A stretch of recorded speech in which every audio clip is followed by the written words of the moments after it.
What's up guys, my name's Thomas. Welcome to Superdwarf versus the world. Today we have Stephen Kush representing scrub pythons. If you haven't been keeping up with our Superdwarf versus the world series, basically what we do is we take someone who knows a lot about a certain species and they rate that species out of 10 categories that we give them. Then we stack those scores up against the Superdwarf in a not really competitive sense, sort of competitive because we want Superdwarfs to win. We recorded this at Tinley, so don't mind the background noise. Enjoy this video.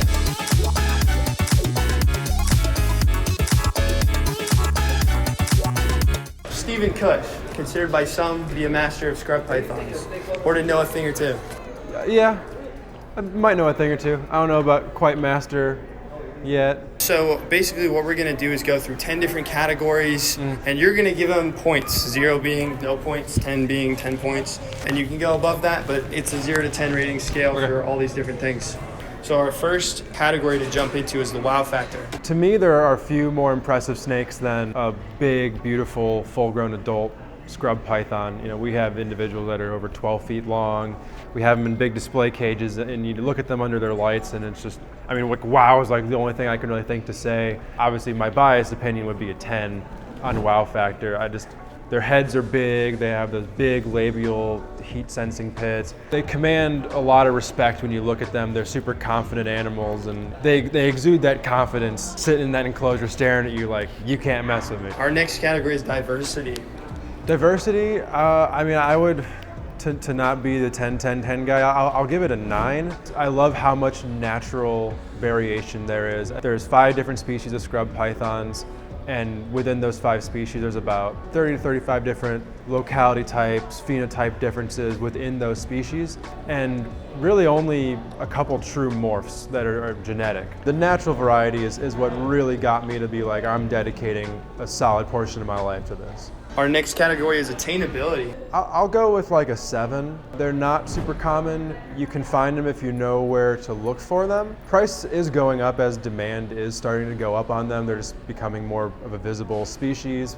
More people are talking about them, but it's not high for me on the account of the lack of captive bred animals that are available. Other than us right now, I'm really not sure who to buy captive bred scrubs from in the United States. I know there's maybe a couple clutches produced this year. It's probably under 5. That might even be a high figure. It might be 3. But that's why, you know, availability on top quality scrub pythons is really low right now. But as a whole, the animals are available. Captive breds are almost totally unavailable. Personality is our next category. How would you rate them personality-wise?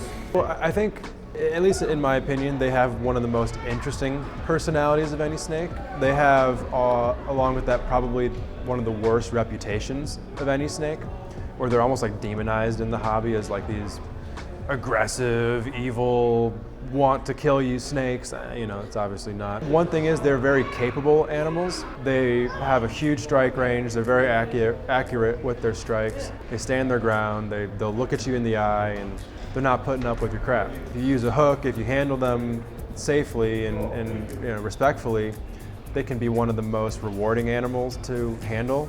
I'll go with an 8.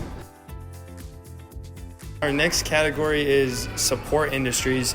Is there a market built up around scrub pythons where somebody who's just getting into it, has no idea what to do, is able to learn, is there resources? Yeah, this is, I'll go with a 5 on this one. There's a lot of gatekeeping within the scrub python world. There's a good amount of people who are kind of on their high horse with, look at me, I have scrub pythons and everyone thinks they're so mean. The market's smaller, there's a kind of a tighter knit community, but they're kind of a drama-filled, uninviting, and you know, kind of cold community. So, scrub python world, do better. The next category is interactivity. Are they like good to interact with, bad to interact with? I think they're great to interact with. You know, an animal like this that's cruising, you know, climbing around on my head, just kind of doing its thing. To me, this is so much fun. They're an animal that you kind of can't just forget about, but I'll go with an 8, a little lower just because it's a kind of animal that's really fun to interact with, but you can't really be a passive interaction.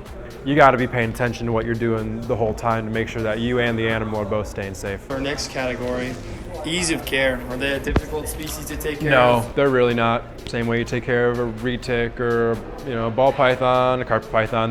they're as easy to take care of as any other python. The one thing care-wise that would make them a little more difficult, they have really sensitive and kind of thin skin. If they're sitting in an environment that's too damp and a little cold for too long, they can develop skin blisters. They need a little bit more space, as any bigger snake does. I'll put carrot in 8. Are they a durable species? Easy to kill, hard to kill? Do they survive out in the wild very easily? I mean, they're like damn near apex predators. They're strong, confident, durable animals. You take care of them right, have a healthy animal, don't overfeed them. And we have a scrub python that's over 20 years old, and you wouldn't know it unless I told you. I would put them at a 9 on that. You know, get the care parameters down, and you're gonna have a very solid captive. How would you rank how dangerous they are as animals? So I'll go with a 6, just because it's, like I kind of mentioned earlier, it's an animal you really have to be paying attention to. From day one, we kind of like go in from the top, or grabbing them on the head and stuff like that, trying to desensitize them, and you know, they're all over a year old now and are like the most calm snakes in our collection. A big adult scrub python is something you shouldn't handle alone. You should have somebody else nearby. They're very, very strong. They have big teeth. Like almost any other big snake, you know, it's a long shot, but they do have the ability to kill a person in the very worst case scenario, you know, as would a berm or a rock python or a retic. Our last category is the bonus category, where you get to pick an attribute that either ranks really well in, or it's worth drawing attention to.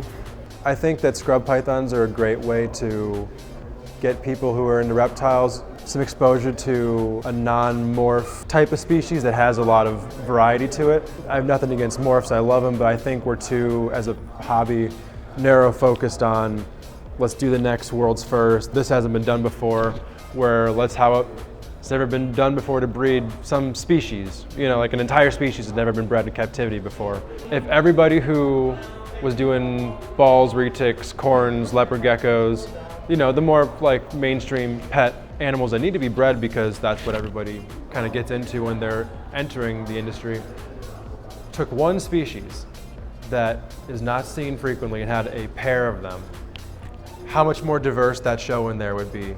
We would have such a diverse hobby that wouldn't have to rely on imports anymore. You know, we wouldn't have crates of imported animals just dying upon arrival. There's tens of thousands of species of reptiles, and for 10 to dominate everything we do just doesn't seem right to me, as somebody who has such a wide variety of interests.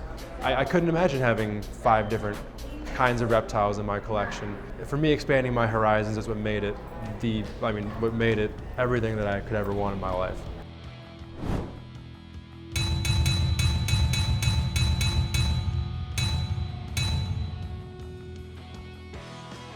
All right, guys, final score ended up with an 80 to 79.5. Scrub pythons won the day, but not all is lost, because we have more videos like this coming out. And if you haven't seen the first couple of this series, make sure to go check those out. You can start by watching this one right here.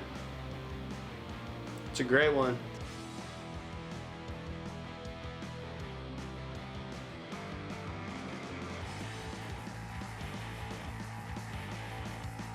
What are you still doing here? Go watch this video. Subscribe, leave a comment, let us know what you thought. Bye.